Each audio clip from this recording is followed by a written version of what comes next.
Bienvenue dans ce tutoriel qui va être dédié à l'ajout de véhicules dans la base de données. Alors on va commencer par se rendre sur la page des véhicules. Vous affiche le premier onglet, ce sont les véhicules qui sont déjà enregistrés dans la base de données, avec dans la première colonne l'immatriculation, dans la deuxième la marque et le modèle, suivi d'un slash et de l'immatriculation qui est répété, on verra pourquoi tout à l'heure. Le lieu par défaut, ça sera toujours le même, hein, et le type de véhicule.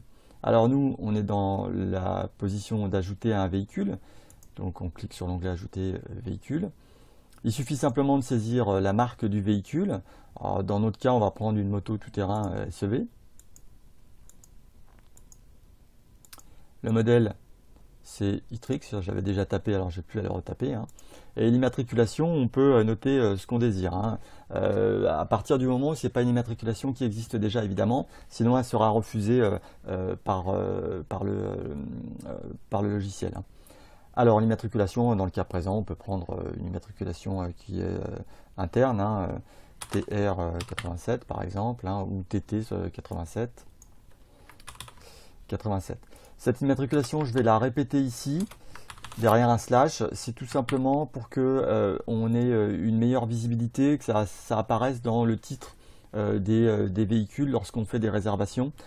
Sinon, c'est un petit peu difficile de savoir quelle immatriculation on loue à chaque fois. Donc ici, ça me permettra de faire apparaître juste à côté du modèle l'immatriculation et d'être sûr de bien effectuer la réservation pour la bonne immatriculation.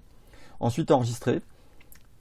À partir du moment où vous avez saisi une immatriculation qui n'existe pas déjà dans la base de données, celle-ci est donc gardée. On voit qu'on a notre nouveau véhicule.